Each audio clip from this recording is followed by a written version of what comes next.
નમસ્કાર વિદ્યાર્થી મિત્રો, જય શ્રી કૃષ્ણ. શ્રી યુનિવર્સલ સ્કૂલ દ્વારા આયોજિત ઓનલાઈન શિક્ષણમાં હું આપ સૌનું હાર્દિક સ્વાગત કરું છું. વિદ્યાર્થી મિત્રો, આપણે પ્રકરણ 7 રિયાની ટ્રેન મોડી પડી એ સમજ્યા હતા કે જેમાં આપણે સમજ્યા હતા કે રિયા છે એ વેકેશન પડવાથી તેના મામાની ઘરે વાપી ટ્રેનમાં બેસીને જાય છે કે વાપી જતા જતા રિયાની ટ્રેન જ્યારે વચમાં વડોદરા પહોંચે છે ત્યારે ત્યાં 2 કલાક માટે ઊભી રહી જાય છે. એટલે આપણા પાઠનું નામ છે કે રિયાની ટ્રેન મોડી પડી. તો વિદ્યાર્થી મિત્રો, આજે આપણે આ પ્રકરણ 7 રિયાની ટ્રેન મોડી પડી એના કેટલાક પ્રશ્ન જવાબ સમજવાના છીએ. તો ચાલો શરૂ કરીએ. સૌપ્રથમ તો આપણો પહેલો ટોપિક છે એનું નામ છે ટ્રેન મોડી પડવાના કારણો. કે ટ્રેન શા માટે મોડી પડી એના કારણો વિશે આજે આપણે સમજવાનું છે. તો પહેલું, વડોદરા જંકશન પર સવારે 5 વાગે માઇકમાં શું સૂચના આપવામાં આવી રહી હતી? કે વડોદરા જંકશને ટ્રેન પહોંચી રિયાની એટલે કેટલા વાગે પહોંચી? તો કે સવારે 5 વાગે. તો ત્યારે માઇકમાં શું સૂચના આપવામાં આવી રહી હતી? તો આપણે હવે જવાબ સમજીએ. વડોદરાથી સુરત, વલસાડ, વાપી, મુંબઈ તરફ જવાવાળી અને આવવાવાળી તમામ ટ્રેનો 2 કલાક મોડી ચાલશે એવી માઇકમાં સૂચના આપવામાં આવી રહી હતી. માઇકમાં શું સૂચના આપવામાં આવી રહી હતી સવારના 5 વાગ્યામાં? તો કે વડોદરા સ્ટેશનથી ક્યાં જવાવાળી? તો કે સુરત, વલસાડ, વાપી, મુંબઈ તરફ જવાવાળી અને આવવાવાળી બંને જે જાય છે પણ અને ત્યાંથી પાછી આવે છે એ પણ બંને ટ્રેનો 2 કલાક મોડી ચાલશે. કેટલી કલાક? 2 કલાક. અને યાદ કરો જી કે રિયા છે એને ક્યાં જવું હતું? વાપી. તો આમાં વાપી નામ આવ્યું ને એટલા માટે રિયાની ટ્રેન છે એ પણ 2 કલાક મોડી પડે છે. ત્યાર પછીનો પ્રશ્ન સમજીએ કે રેલવે પ્લેટફોર્મ પર માઇકમાં અપાતી સૂચનાઓ મુસાફરોની સુવિધા માટેની હોય છે. સાચું કે ખોટું? મુસાફરો એટલે શું વિદ્યાર્થી મિત્રો? કે જે ટ્રેનમાં સવારી કરે છે એને મુસાફરો કહેવાય. અને જે પ્લેટફોર્મ પર માઇકમાં સૂચના અપાતી હોય એ મુસાફરોની સુવિધાઓ માટેની હોય છે. સુવિધા એટલે શું? તો કે એને સારા માટેની હોય છે. તો સાચું કે ખોટું? તો આ જે માઇકમાં સૂચના આપવાની આપણે વિચારીએ કે ટ્રેન 2 કલાક મોડી પડશે એ સાચું હતું કે ખોટું હતું? તો કે સાચું હતું, એટલે સાચું કરશું. તો ફરીથી જોઈએ કે રેલવે પ્લેટફોર્મ પર માઇકમાં અપાતી સૂચનાઓ મુસાફરોની સુવિધા માટેની હોય છે. તો કે સાચું કે મુસાફર છે એ જો માઇકમાં સૂચના સાંભળે તો જ એને ખબર પડે કે ટ્રેન મોડી આવશે કે ટાઈમસર છે કે વહેલી છે કે કયા પ્લેટફોર્મ પર છે કે જ્યાં તેને જવાનું છે. ત્યાર પછી રિયાની ટ્રેન વડોદરા સ્ટેશનથી 2 કલાક મોડી કેમ ઉપડી હશે?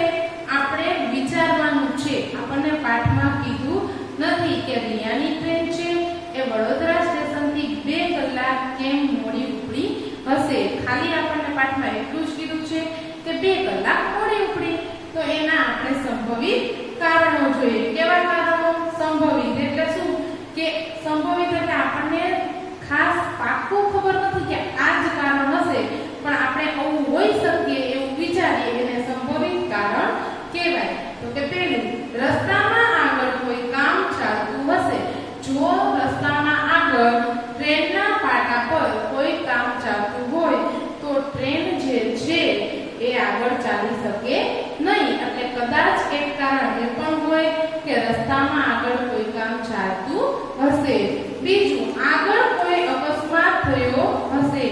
અકસ્માત એટલે કે કોઈ પણ એવું નુકસાન થયું હશે કે રેલવેના પાટા ઉપર કોઈ એવો અકસ્માત હશે, રેલવેના પાટા ભૂલી ગયા હોય કે કોઈ વ્યક્તિનો અકસ્માત થયો હોય તો આ જે ટ્રેન છે એ આગળ ચાલી શકે નહીં.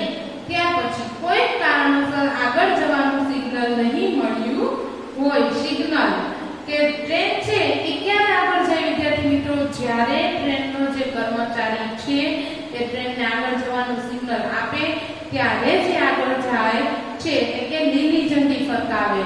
અને જો આ લીલી ઝંડી ન ફરકાવવામાં આવે, સિગ્નલ આપવામાં ન આવે, તો એનો મતલબ એવો થાય કે ટ્રેન આગળ ચાલી શકે એમ નથી. એટલે જો સિગ્નલ નહીં આપ્યું હોય ટ્રેનને આગળ ચાલવાનું વડોદરાથી, તો પણ કદાચ ટ્રેન ત્યાં એ કારણસર ત્યાં 2 કલાક રોકાણી હોય.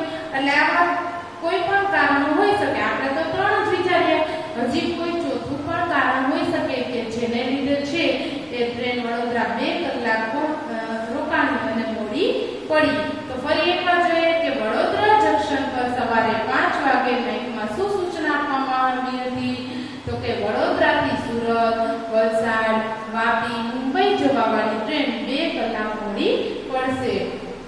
રેલવે પ્લેટફોર્મ પર માઇકમાં અપાતી સૂચનાઓ મુસાફરોની સુવિધાઓ માટેની હોય છે. તો કે સાચું, એના માઇકમાં સૂચનાઓ સાંભળવાથી આપણને ઘણી બધી માહિતીઓ મળે છે. રિયાની ટ્રેન વડોદરા સ્ટેશનથી 2 કલાક મોડી કેમ ઉપડી? તો આપણે વિચારીએ કે એના કારણો કયા કયા હોઈ શકે? તો એક કારણ એ પણ હોઈ શકે કે આગળ કોઈ કામ ચાલતું હોય, કોઈ અકસ્માત થયો હોય, અથવા તો સિગ્નલ મળ્યું ન હોય, તેથી રિયાની ટ્રેન મોડી પડી હોઈ શકે. તો વિદ્યાર્થી મિત્રો, આપણે ટ્રેન મોડી પડવાના કારણો ટોપિક સમજ્યો. હવે આપણે બીજો ટોપિક સમજીએ કે જેનું નામ છે રેલવે સ્ટેશનની સુવિધાઓ, કે જેમાં આપણે રેલવે સ્ટેશનમાં કઈ સુવિધાઓ હોય છે તેના વિશે સમજવાનું છે. તો આપણે પહેલો પ્રશ્ન સમજીએ કે સ્ટેશન પર રિયાએ કઈ સુવિધાઓ જોઈ? કે રિયા છે એને સ્ટેશન પર જ્યારે 2 કલાક એના પપ્પા સાથે નીચે ઉતરી ત્યારે કઈ વસ્તુઓ દેખાડી, કઈ સુવિધાઓ જોઈ? તો સ્ટેશન પર રિયાએ ટિકિટ બારી, ટિકિટ ચેકરનો રૂમ, ટિકિટ બારી એટલે કે આપણે ટ્રેનમાં મુસાફરી કરવી હોય તો ટિકિટ લેવી પડે ને વિદ્યાર્થી મિત્રો. તો જ્યાંથી આપણે ટિકિટ લઈએ એને ટિકિટ બારી કહેવાય. ત્યાર પછી બીજું છે ટિકિટ ચેકરનો રૂમ. ટિકિટ ચેકર એટલે કે ટ્રેનમાં જે આપણી ટિકિટ ચેક કરવા આવે છે એ તો આપણી ટિકિટ ચેક કરીને ઉતરી જાય છે. પછી જે રૂમમાં બેસે છે એ રૂમને ટિકિટ ચેકરનો રૂમ કહેવાય. આપણે જોયું હતું ને કે રિયાની ટિકિટ ચેક કરવા પણ એક ભાઈ આવેલા કે જેણે કેવા કલરનો કોટ પહેર્યો હતો? તો કે કાળા કલરનો કોટ પહેરેલો હતો. ત્યાર પછી છે પ્રતીક્ષા ખંડ. પ્રતીક્ષા ખંડ એટલે વિદ્યાર્થી મિત્રો, આપણે કોઈ લાંબી મુસાફરી માટે જતા હોય અને એક ટ્રેન નહીં પણ આપણે 2 ટ્રેન બદલવાની હોય, કે વડોદરા એક ટ્રેનમાંથી ઉતર્યા અને પછી બીજી ટ્રેનમાં ચડવાનું હોય, તો અહીંયા 5 વાગે આપણે ઉતર્યા, બીજી ટ્રેન આપણી 6 વાગ્યાની હોય, તો 1 કલાક શું કરવું વિદ્યાર્થી મિત્રો? તો આ 1 કલાક માટે જે આપણે રૂમમાં રહીએ, આપણે એ રૂમમાં બેસી અને ટ્રેનનો આવવાની રાહ જોઈએ, એને પ્રતીક્ષા ખંડ કહેવાય. એ રૂમમાં બાથરૂમ હોય, બધું જ હોય, આપણે સૂવા માટે લાઈટ, પંખા બધું હોય કે આપણે ત્યાં બેસી અને આરામ પણ કરી શકીએ, સૂઈ પણ શકીએ, નાહી ધોઈને તૈયાર પણ પાછા થઈ શકીએ. એટલે આ જે રૂમ છે કે જ્યાં આપણે ટ્રેન આવવાની રાહ જોતા હોઈએ એને પ્રતીક્ષા ખંડ કહેવાય. ત્યાર પછી છે પાર્સલ રૂમ. પાર્સલ એટલે શું વિદ્યાર્થી મિત્રો? તો કે જે કંઈ પણ વસ્તુ આપણે એક શહેરથી બીજા શહેર મોકલાવવી હોય, એ વસ્તુ આપણે ટ્રેનમાં મોકલાવવાની હોય, તો એ વસ્તુને આપણે પેક કરી અને આ પાર્સલ રૂમમાં રાખી દઈએ. પછી જ્યારે ટ્રેન આવે ત્યારે જે આ ટ્રેનના કર્મચારીઓ છે એ આ બધી વસ્તુઓ છે એ ટ્રેનમાં ચડાવી દે છે. એટલે ટ્રેનમાં લઈ જવાની જે વસ્તુઓ હોય, જે પાર્સલ હોય, એ જે રૂમમાં રાખવામાં આવે એને પાર્સલ રૂમ કહેવાય. ત્યાર પછી છે ટોયલેટ અને બાથરૂમ. આ તો તમને બધાને ખબર છે. પછી પીવાના પાણીની પણ સુવિધા હોય છે, ચા નાસ્તાની કેન્ટીન પણ હોય છે કે જે રિયાએ જોઈ હતી. એક પ્લેટફોર્મ પરથી બીજા પ્લેટફોર્મ પર જવા માટે સીડીવાળા પુલ પણ હોય છે. મેં તમને સમજાવ્યું હતું ને કે ઘણા બધા પ્લેટફોર્મ હોય, જંકશન હોય ત્યાં તો આપણે એક પ્લેટફોર્મ પરથી બીજા પ્લેટફોર્મ પર જવું હોય તો પાટા ટપીને જવાય નહીં. પણ તો કેવી રીતે જવું? તો કે સીડીવાળો પુલ હોય કે આ પહેલા પ્લેટફોર્મ પરથી સીડી ચડી અને પુલ ઉપરથી બીજા પ્લેટફોર્મ પર તમે નીચે ઉતરી જઈ શકો. એટલે રિયાએ રેલવે સ્ટેશન પર કઈ સુવિધાઓ જોઈ? તો કે સ્ટેશન પર રિયાએ ટિકિટ બારી, ટિકિટ ચેકરનો પરીક્ષા, ખંડ, પાર્સલ, રૂમ, ટોયલેટ, બાથરૂમ, પીવાના પાણીની સુવિધા, ચા નાસ્તાની કેન્ટીન, એક પ્લેટફોર્મ પરથી બીજા પ્લેટફોર્મ પર જવા માટે સીડી વાળો પુલ કે પહેલા પ્લેટફોર્મ થી સીડી ચડી જવાની, પછી પુલ ઉપર ચાલી અને બીજા પ્લેટફોર્મ થી તમે સીડી ઉતરી જાઓ અને બીજા પ્લેટફોર્મ પર પહોંચી જાઓ એવો સીડી વાળો પુલ વગેરે સુવિધાઓ જોઈ આપણે ત્યાર પછીનો પ્રશ્ન સમજીએ કે રેલવે સ્ટેશન પર શૌચાલયની સુવિધા હોતી નથી. સાચું કે ખોટું? શૌચાલય એટલે શું વિદ્યાર્થી મિત્રો? Washroom, bathroom. તો એની સુવિધાઓ તો આવડું મોટું રેલવે સ્ટેશન હોય, કેટલા બધા માણસો આવતા હોય તો હોવી જ જોઈએ ને. અને રિયાએ કીધું હતું આપણે રેલવે સ્ટેશનમાં અને ટ્રેનની અંદર બંનેમાં શૌચાલયની સુવિધાઓ હોય છે એટલે આવશે હોતી નથી કીધું છે. ખાસ યાદ રાખવાનું, હોતી નથી તો ખોટું. પણ એમ કીધું હોય કે હોય છે તો સાચું આવત, કેમ કે હોય જ છે. પણ અહીંયા શું કીધું છે કે હોતી નથી એટલે ખોટું. ત્યાર પછી વડોદરાથી રિયાની ટ્રેન સવારે ખાલી જગ્યા વાગે ઉપડી. તમે યાદ કરો, વિચારો કે રિયાની ટ્રેન છે એ વડોદરા કેટલા વાગે પહોંચી હતી? યાદ રાખો, પહોંચી હતી તો કે સવારના 5 વાગે. અને કેટલી કલાકનો ટાઈમ? તો કે 2 કલાક. એટલે 5 અને 2 કેટલા થયા? તો કે 7. એટલે વડોદરાથી રિયાની ટ્રેન સવારે ખાલી જગ્યા વાગે ઉપડી તો 5 અને 2 7. એટલે કેટલા વાગે ઉપડી હોય? તો કે 7 વાગ્યે. ખાસ યાદ રાખજો વિદ્યાર્થી મિત્રો, વડોદરાથી રિયાની ટ્રેન સવારે ખાલી જગ્યા વાગે ઉપડી કીધું, પહોંચી નથી કીધું. જો પહોંચી કીધું હોય તો 5 વાગે અને ઉપડી કીધી એટલે 2 કલાક રહી અને જ્યારે ચાલવાની ચાલુ થઈ એને ઉપડી કહેવાય. તો કે 5 ને 2 7 એટલે કે 7 વાગે ઉપડી. તો વિદ્યાર્થી મિત્રો હવે આપણે એ જ ટોપિક કે રેલવે સ્ટેશનની સુવિધા એમાં જ આપણે આગળના પ્રશ્નો સમજીએ કે રેલવેના ડબ્બામાં શેના વડે પાણી ભરવામાં આવે છે? આપણને બધાને ખબર છે કે આપણે ટ્રેનમાં બેસીએ ત્યારે આપણે વોશરૂમ જઈએ તો ત્યાં કેની હોય કે જેમાં આપણે હાથ ધોવા માટે પાણી પણ આવતું હોય છે. તો વિદ્યાર્થી મિત્રો આ ટ્રેનની અંદર જે પાણી આવે છે એ પાણી ક્યાંથી ભરવામાં આવે છે એવો પ્રશ્ન છે કે રેલવેના ડબ્બામાં શેના વડે પાણી ભરવામાં આવે છે? કે શેના વડે? તો કે રેલવેના ડબ્બામાં પાણી ભરવા રેલવે પ્લેટફોર્મ પાસે, પાટાની બાજુમાં. ક્યાં? રેલવે પ્લેટફોર્મ પાસે કે જે જ્યાં ટ્રેન ઊભી રહે એને રેલવે પ્લેટફોર્મ કહેવાય. એ રેલવે પ્લેટફોર્મ પાસે જે ટ્રેનના પાટા હોય એની જ બાજુમાં પાણીની લોખંડની પાઇપ લાઈન હોય છે. શું હોય? તો કે પાણીની લોખંડની પાઇપ લાઈન હોય છે. જેવી રીતે તમારા ઘરમાં પાણી આવે છે તો એ પણ રોડ ઉપર જે પાઇપલાઈન હોય છે ખાડો ખોદી અને નીચે નાખેલી હોય એ આપણને દેખાતી નથી, પણ એ પાઇપલાઈન દ્વારા જ તમારા ઘરની પાઇપલાઈનમાં જે પાણી આવે છે. એવી જ રીતે જ્યાં પ્લેટફોર્મ હોય એની બાજુમાં જ, કાંટાની બાજુમાં જ પાણીની લોખંડની પાઇપલાઈન હોય છે જેમાં થોડા થોડા અંતરે પ્લાસ્ટિક કે રબરની પાઇપ જોડેલી હોય છે. અને આ જે લોખંડની પાઇપલાઈન હોય એમાં શું કરેલું હોય? તો કે થોડા થોડા અંતરે એટલે કે થોડી થોડી જગ્યા છોડીને બીજી એક પાઇપલાઈન જોડેલી હોય. એ પાઇપલાઈન શેની હોય? તો કે કાં તો પ્લાસ્ટિકની હોય અને કાં તો રબરની હોય. પ્લાસ્ટિક કે રબરની પાઇપ જોડેલી હોય છે. આ પાઇપ વડે ડબ્બામાં પાણી ભરવામાં આવે છે. કે પ્લેટફોર્મ પર પાટાની બાજુમાં લોખંડની પાઇપલાઈન હોય. હવે આ લોખંડની પાઇપલાઈન છે એ તો જ્યાં હોય ત્યાં જ રહે, ત્યાંથી આગળ જઈ ન શકે. પણ આ લોખંડની પાઇપલાઈનમાં પ્લાસ્ટિક કે રબરની પાઇપલાઈન જોડી અને આ રબરની જે કે પ્લાસ્ટિકની પાઇપલાઈન હોય કે જેને આપણે નળી કહીએ છીએ, એ નળી દ્વારા જ્યારે ટ્રેન આવે ત્યારે એ ટ્રેનના ડબ્બામાં નળી લઈ જાય અને અહીંથી નળ ખોલે એટલે પાણી ભરાઈ જાય ને એવી રીતે પાણી ભરવામાં આવે છે. આપણા ઘરમાં પણ જ્યારે પાણી આવે ત્યારે મમ્મી પણ મોટર મૂકતા હોય તો એમાં પણ પ્લાસ્ટિકની નળી ચડાવતા હોય છે. હા, એ જ નળી છે કે આ લોખંડની પાઇપલાઈનમાં ચડાવવામાં આવે અને પછી એ નળી પાણી છે એ ટ્રેનના ડબ્બામાં ભરવામાં આવે છે. તો વિદ્યાર્થી મિત્રો, હવે તમને ખબર છે ને, તો તમે મમ્મીને ને ભાઈને બેનને બધાને પૂછજો કે આ પાણી કેવી રીતે ભરવામાં આવે છે. પછી ન આવડે તો તમે જવાબ આપજો. એના પછીનો આપણે પ્રશ્ન સમજીએ કે રેલવે પ્લેટફોર્મને ચોખ્ખું રાખવાની જવાબદારી કોની કોની છે.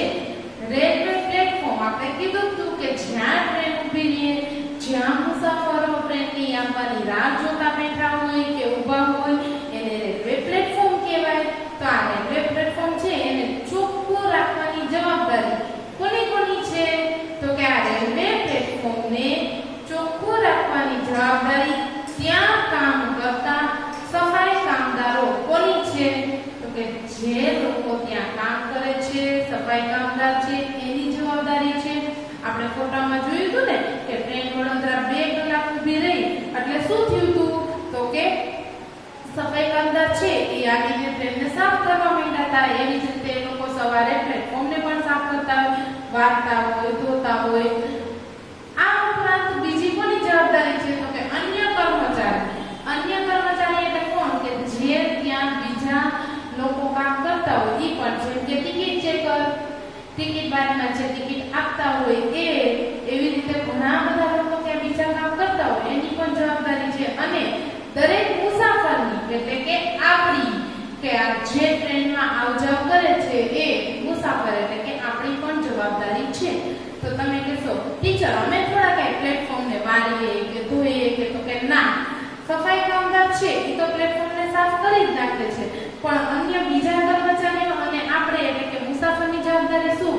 તો કે ડસ્ટબિનમાં જ કચરો નાખવાનો. આપણે જ્યાં ત્યાં પ્લેટફોર્મ ઉપર નખાય નહીં, જ્યાં ત્યાં પ્લેટફોર્મ પર થૂકાય નહીં, આવી રીતે કરી અને આપણે પ્લેટફોર્મને ચોખ્ખું રાખવાનું છે. એ જવાબદારી આપણી છે. જ્યારે સફાઈ કર્મી એ સફાઈ કામદારો કરે, પણ સાથે સાથે આપણે પણ આવી રીતે સ્વચ્છતા જાળવી અને આપણી પણ જવાબદારી આવે કે પ્લેટફોર્મને સ્વચ્છ રાખવું. એટલે રેલવે પ્લેટફોર્મને ચોખ્ખું રાખવાની જવાબદારી કોની કોની.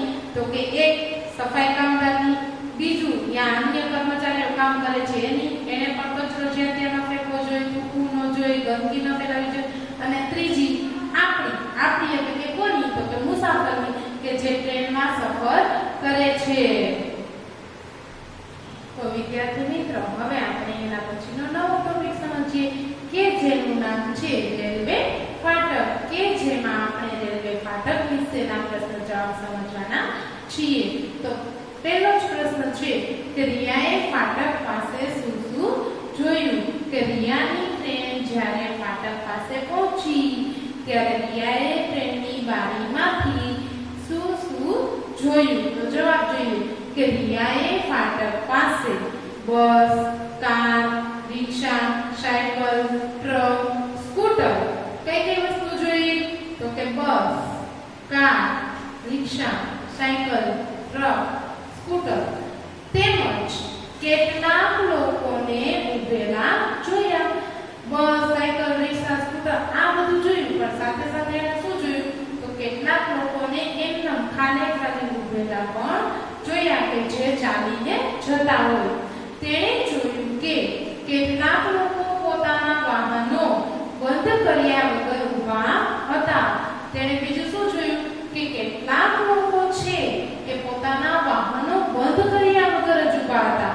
વિદ્યાર્થી મિત્રો, જ્યારે આપણે રેલવે ફાટક પાસે પહોંચીએ અને રેલવે ફાટક બંધ થાય તો આપણે પણ આપણું વાહન બંધ કરીને જ ઊભું રહેવું જોઈએ. જો આપણે વાહન બંધ ન કરીએ તો પેટ્રોલનો તો બગાડ થાય જ, પણ સાથે સાથે તો કે જે વાહનમાંથી ધુમાડો નીકળે છે એ વાતાવરણને દૂષિત પણ કરે છે, એટલે કે ખરાબ કરે છે. એટલે જ્યારે પણ આપણે ક્યાંય પણ ટ્રાફિક હોય અને વાહનને ઊભું રાખવું પડે જાજી વાર માટે અને ઊભા રહી જઈએ તો આપણે તરત જ વાહનને પણ બંધ કરી દેવું જોઈએ કે જેથી કરીને પેટ્રોલનો બગાડ ન થાય અને વાતાવરણ છે એ પણ ખરાબ ધુમાડાથી ન થાય. જ્યારે કેટલાક લોકો છે એને વાહનો બંધ કર્યા ન હતા તો કેટલાક લોકો ફાટકના સળિયાની નીચેથી પસાર થઈને પાટાની નજીક આવી ઊભા હતા. કેટલાક લોકો શું કરતા હતા તો કે ફાટકના જે જ્યાંથી રેલવે ટ્રેન આવવાની હતી એની સાવ નજીક જઈને ઊભા હતા. આવું ન કરવું જોઈએ વિદ્યાર્થી મિત્રો. ટ્રેન છે એ ખૂબ જ ઝડપમાં આવતી હોય છે. જો આપણે પાટાની સાવ નજીક ઊભા રહીએ અને આ ટ્રેન છે એકદમ ઝડપ આવતી હોય અને એની જે છે ઝડપની લીધે આપણને હવા લાગે અને જો આપણે જરા પણ નમી જઈએ ટ્રેનના પાટા ઉપર તો આપણો અકસ્માત પણ થઈ શકે છે. એમાં આપણું મૃત્યુ પણ થઈ શકે. એટલે ટ્રેનના પાટાની નજીક જઈને ઊભું રહેવું જોઈએ નહીં. બીજો પ્રશ્ન કે ફાટકના આસપાસનું વાતાવરણ કેવું હતું? શા માટે? કે ફાટક જ્યાં આવતી તેની આજુબાજુનું વાતાવરણ કેવું હતું અને શા માટે? તો કે અવાજ અને ધુમાડા વાળું હતું. કેવું હતું? તો કે એક તો ખૂબ જ અવાજ હતો અને બીજું તો કે ખૂબ જ ધુમાડો હતો. કારણ કે કેટલાક લોકો પોતાના વાહનો બંધ કર્યા વગર જ ઊભા હતા. અને જો વિદ્યાર્થી મિત્રો વાહનો ચાલુ હોય તો મેં કીધું એમ જ કે એમાંથી ધુમાડો નીકળે. એટલે વાતાવરણ કેવું હતું? તો કે ધુમાડાવાળું. અને વાહન ચાલુ હોય એટલે થોડોક અવાજ પણ આવતો હોય. એટલે અવાજ પણ ઝાઝા બધા વાહનો હોય બધા ચાલુ રાખો તો કેટલો બધો ધુમાડો અને અવાજ થાય. આથી તે વાહનોમાંથી નીકળતો ધુમાડો અને અવાજના લીધે ત્યાંનું વાતાવરણ કેવું હતું? તો કે ખરાબ લાગતું હતું. શેના માટે અવાજ અને ધુમાડાવાળું વાતાવરણ હતું? તો કે પોતાના વાહનો છે એ બંધ કર્યા વગર જ ઊભા હતા. એટલે એમાંથી નીકળતો ધુમાડો અને એમાંથી જે અવાજ આવતો હતો એના લીધે ત્યાંનું વાતાવરણ ખરાબ લાગતું હતું. એટલા માટે વિદ્યાર્થી મિત્રો ફાટક પાસે ક્યારેય વાહન ચાલુ રાખીને ઊભું રહેવું જોઈએ નહીં. તો વિદ્યાર્થી મિત્રો હવે આપણે આગળ સમજીએ રેલવે ફાટકના નિયમોની અંદર જ એ જ ટોપિકમાં આપણે આગળનો પ્રશ્ન સમજવાનો છે કે રેલવે ફાટકના નિયમો સમજાવો. તો વિદ્યાર્થી મિત્રો સૌપ્રથમ તો નિયમો એટલે શું? જો આપણા ઘરમાં પણ કંઈક નિયમો હોય, આપણે સ્કૂલે આવતા હોય તો ત્યાં આવવાના પણ નિયમો હોય કે યુનિફોર્મ પહેરીને જવું, સમયસર શાળાએ આવવું, જવાનો સમય આવવાનો સમય બધું જ નક્કી હોય. તો આ બધું જે છે એને શું કહેવાય? તો કે નિયમો કહેવાય. કે જે બધું નક્કી હોય એને કે યુનિફોર્મ માટે યુનિફોર્મમાં જવાનું, ટાઈ બૂટ વોચ આ બધું જ. એવી રીતે આપણા ઘરમાં પણ પપ્પાએ નિયમો બનાવેલા હોય કે આટલા વાગ્યા સુધી જ બહાર રમવાનું, આટલા વાગે વાંચવાનું, આટલા વાગે લેસન કરવાનું. તો એને નિયમો કહેવાય. એવી જ રીતે જે છે એ રેલવે ફાટકના નિયમો સમજાવો એમ કીધું છે. તો આપણે રેલવે ફાટકના નિયમો શું શું હોય એ સમજીએ કે ફાટક બંધ કરનાર ફાટક બંધ કરવાની શરૂઆત કરે. શું કીધું? ફાટક બંધ કરનાર કે જે ફાટક છે એને આપણે લોખંડનો સળિયો જોયો તો કે જે નીચો કરવામાં આવે એને ફાટક બંધ કર્યું કહેવાય અને ફરી પાછો ઊંચો કરે એને ફાટક ખોલવું કહેવાય. તો આવું કરવા માટે એક વ્યક્તિની જરૂર પડે અને એ વ્યક્તિને કહેવાય ફાટક બંધ કરનાર. કે ફાટક બંધ કરનાર ફાટક બંધ કરવાની શરૂઆત કરે એટલે કે જે લોખંડનો સળિયો છે એને નીચો લઈ આવવાની શરૂઆત કરે. અને જો આપણે ફાટકની બહાર હોઈએ તો અંદર જવું ન જોઈએ. કે જ્યારે ફાટક બંધ કરનાર છે એ ફાટક બંધ કરવાની શરૂઆત કરે છે એટલે કે આ સળિયો છે એને જો આમ નીચો લઈ આવતો હોય તો આપણે એની અંદર જવું જોઈએ, ફાટકની અંદર જવું જોઈએ નહીં. ત્યાર પછી જો આપણે ફાટકની વચ્ચે હોઈએ તો ઝડપથી ફાટકની બહાર નીકળી જવું જોઈએ. કે જ્યારે ફાટક બંધ કરે ત્યારે આપણે ફાટકની બહાર હોય તો ત્યાં જ ઊભું રહી જવાનું, અંદર જવાનું નહીં. પણ જો જ્યારે ફાટક બંધ કરવાની શરૂઆત કરે અને આપણે એની અંદર એટલે કે વચ્ચે હોય પાટા પર તો આપણે શું કરવાનું? તો કે ઝડપથી ફાટકની બહાર નીકળી જવું જોઈએ, વચ્ચે ઊભું રહેવું જોઈએ નહીં. જો બહાર હોય તો બહાર જ ઊભું રહી જવાનું, અંદર નહીં જવાનું. પણ જો અંદર હોય તો આપણે ફટાફટ જ બહાર નીકળી જવું જોઈએ, વચ્ચે ઊભું રહેવાય નહીં. કેમ કે ફાટકમાં વચ્ચે પાટા પર ઊભા રહીએ તો ત્યાં તો ટ્રેન આવવાની હોય તો આપણો અકસ્માત થઈ જાય. ફાટક બંધ હોય ત્યારે પોતાનું વાહન બંધ રાખવું જોઈએ. ત્રીજું શું કીધું? કે જ્યારે ફાટક બંધ થાય ત્યારે પોતાનું વાહન પણ બંધ રાખવાનું જેથી કરી અવાજ અને ધુમાડો થાય નહીં.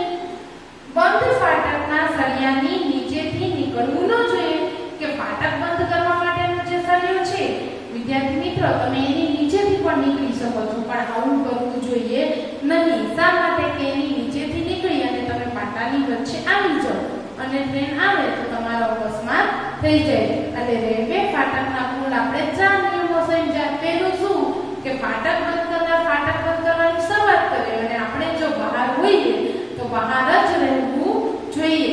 બીજું કે ફાટક બંધ કરે ત્યારે આપણે જો વચ્ચે હોઈએ તો ઝડપથી બહાર નીકળી જવું જોઈએ. ત્રીજું કે જ્યારે ફાટક બંધ હોય ત્યારે પોતાનું વાહન પણ બંધ રાખવું જોઈએ. અને ચોથું કે સળિયાની નીચેથી નીકળવું ન જોઈએ. તો આ રેલવે ફાટકના 4 નિયમો છે જે આપણે ખાસ યાદ રાખવા જોઈએ અને એવી રીતે જ આપણે કરવું જોઈએ. તો ત્યાર પછીનો પ્રશ્ન સમજીએ કે રેલવે ફાટક ક્યાં અને કેમ મૂકવામાં આવે છે. કે આ જે રેલવે ફાટક છે એ તો ક્યાં હોય એવો પ્રશ્ન. અને બીજો પ્રશ્ન શું કેમ એટલે કે શા માટે હોય છે. તો એનો જવાબ સમજીએ કે રોડ પર ચાલતા વાહનો અને રેલનો અકસ્માત ન થાય તે માટે. શેના માટે? તો કે રોડ પર ચાલતા વાહનો અને રેલનો અકસ્માત ન થાય તે માટે. જો રોડ પર તો વાહનો ચાલતા જ હોય, બસ, રિક્ષા, ટ્રેક્ટર, સાયકલ, સ્કૂટર બધું, અને માણસો ચાલીને પણ જતા હોય અને સાથે સાથે આ ટ્રેન પણ ચાલતી હોય. તો આ ટ્રેન અને ચાલવાવાળા વાહનો બંનેનો અકસ્માત ન થાય, સામે ભટકાય નહીં અને કોઈને ઈજા ન થાય એટલા માટે રેલવે ફાટક હોય છે. અને આપણી સલામતી માટે, બીજું શું કે આપણી સલામતી માટે, કે આપણને ઈજા ન થાય એના માટે જ્યાં રોડ અને રેલવેના પાટા એકબીજા પરથી પસાર થતા હોય ત્યાં રેલવે ફાટક મૂકવામાં આવે છે. શેના માટે મૂકવામાં આવે છે? તો કે વાહન અને રેલનો અકસ્માત ન થાય એના માટે. હવે ક્યાં મૂકવામાં આવે? તો કે જ્યાં રોડ અને રેલવેના પાટા બંને એકબીજા સાથે પસાર થતા હોય, ભેગા થતા હોય ત્યાં. જોજો તમે દરેક રોડ ઉપર ફાટક નહીં જોવા મળે, પણ ફાટક ક્યાં હોય? એવા રોડ ઉપર હોય કે જે રોડ ઉપરથી વાહનો તો પસાર થતા જ હોય, બસ, સાયકલ, રિક્ષા, પણ સાથે સાથે ટ્રેનનો સમય થાય એટલે ટ્રેનના પાટા ત્યાં હોય અને પાટા પરથી ટ્રેન પણ પસાર થતી હોય. એટલે એવી જગ્યા કે જ્યાંથી વાહનો પસાર થતા હોય અને ટ્રેન પણ પસાર થતી હોય ત્યાં અકસ્માત ન થાય એટલા માટે રેલવે ફાટક મૂકવામાં આવે છે. કે જ્યારે ટ્રેન આવે ત્યારે રેલવે ફાટક બંધ થઈ જાય એટલે આપણે એટલી વાર બહાર ઊભા રહી જાય અને ટ્રેન પસાર થઈ જાય એટલે પાછું એ ફાટક ખોલવામાં આવે અને વાહનો પાછા વયા જાય. એટલે ટ્રેન અને જે વાહનો છે બંનેનો અકસ્માત ન થાય એના માટે રેલવે ફાટક મૂકવામાં આવે છે. ક્યાં મૂકવામાં આવે? તો કે જ્યાં વાહનો અને રેલવેના બંને પાટા ભેગા થતા હોય ત્યાં મૂકવામાં આવે છે. તો હવે તમને ખબર પડી ગઈ ને કે રેલવેના ફાટકના નિયમો શું છે અને રેલવે ફાટક ક્યાં અને શા માટે એટલે કે કેમ મૂકવામાં આવે છે. તો વિદ્યાર્થી મિત્રો હવે આપણે એના પછીનો ટોપિક સમજીએ અને એ ટોપિકનું નામ છે પુલ, કે જેમાં આપણે પુલ વિશેના પ્રશ્ન જવાબ સમજવાના છે. તો શરૂઆત કરીએ. ટ્રેન કઈ નદી પરથી પસાર થઈ રહી હતી? તો આપણે પહેલા વિકલ્પો જોઈએ. એ સાબરમતી, બી નર્મદા, સી તાપી અને ડી છે મહી. તો વિદ્યાર્થી મિત્રો પ્રશ્ન એમ છે કે ટ્રેન કઈ નદી પરથી પસાર થઈ રહી હતી? તો તમે યાદ કરો કે રિયાએ શું કીધું હતું? સાબરમતી નદી આવી હતી?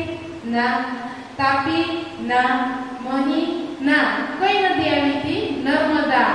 કે નર્મદા નદી પર રિયાએ બે પુલો જોયા હતા એટલે આપણે લખશું બી નર્મદા. ખાલી જગ્યા ગુજરાતની સૌથી મોટી નદી છે. ગુજરાત એટલે કેવું કે જે રાજ્યમાં આપણે રહીએ છીએ એ, અને એની કઈ નદી પૂછી? તો કે સૌથી મોટી નદી. તો કઈ આવશે વિદ્યાર્થી મિત્રો? મેં તમને કીધું હતું ને કઈ? તો કે નર્મદા. નર્મદા છે એ ગુજરાતની સૌથી મોટી નદી છે. યાદ રાખજો. નર્મદા નદી પરનો કયો પુલ ખૂબ જ જૂનો અને મજબૂત છે? એ આપણે કીધું હતું ને કે એને નર્મદા નદી પર કુલ બે પુલો જોયા છે. એક જૂનો છે અને એક